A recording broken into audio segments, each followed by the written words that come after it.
Well, a group of adventurers from Geraldine have formed a close bond with a remote community in Nepal. And after the devastating earthquake last month, they have a unique insight into what's going on there.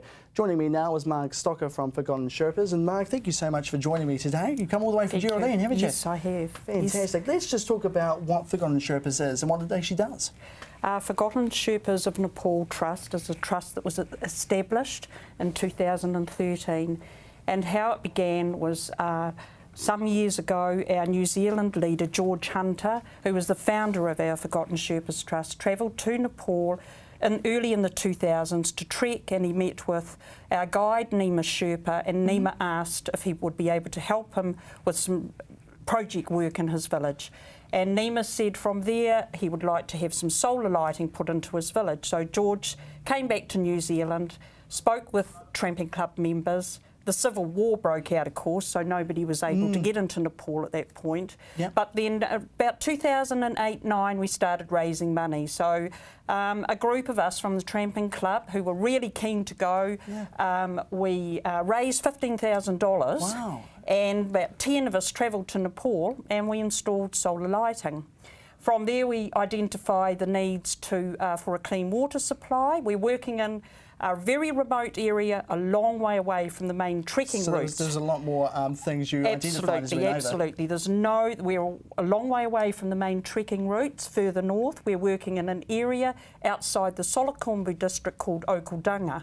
So we identified the need to improve the water supply. So we raised money once again to put in a clean water supply in 2012. So a group went over in 2012 to install the clean water supply and with tap stands. Yep. So 10 village houses have taps now that they can turn on and clean water.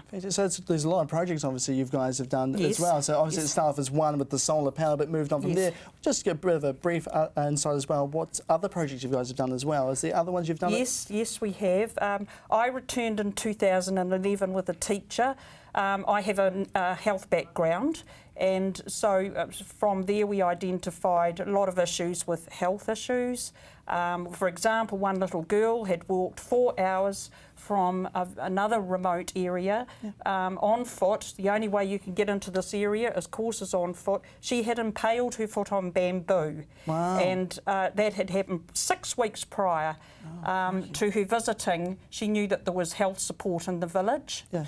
So she came, we were able to help her, and I saw her last year when I returned, and she's a healthy young lass now, which was absolutely marvellous. So we have now set up what we call as the Dali Memorial Health Service, which has been named after Nima, our Sherpa guide's sister, who died giving birth on a remote track. So there, as I was saying before, there's a lot of things we've achieved, and of course, I guess now it makes it even more, more of a challenge, with obviously the earthquake that's just happened over there.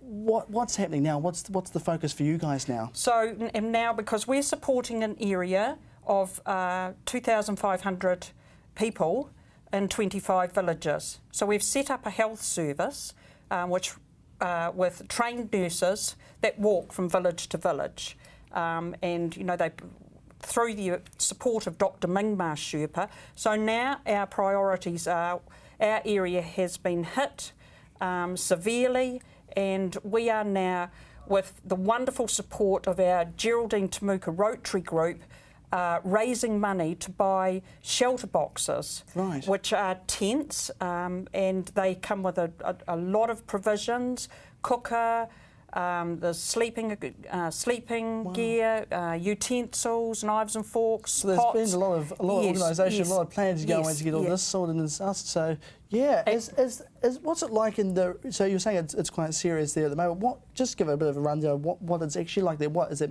All the houses disappeared. What's all happening? We know from one of our villages, Dorikaka, which has one of our health clinic setups, we have lost 10 men from that village. They were away further north during the trekking season, because often these are subsistence farmers that we're talking about. They live off the land, these people, very poor.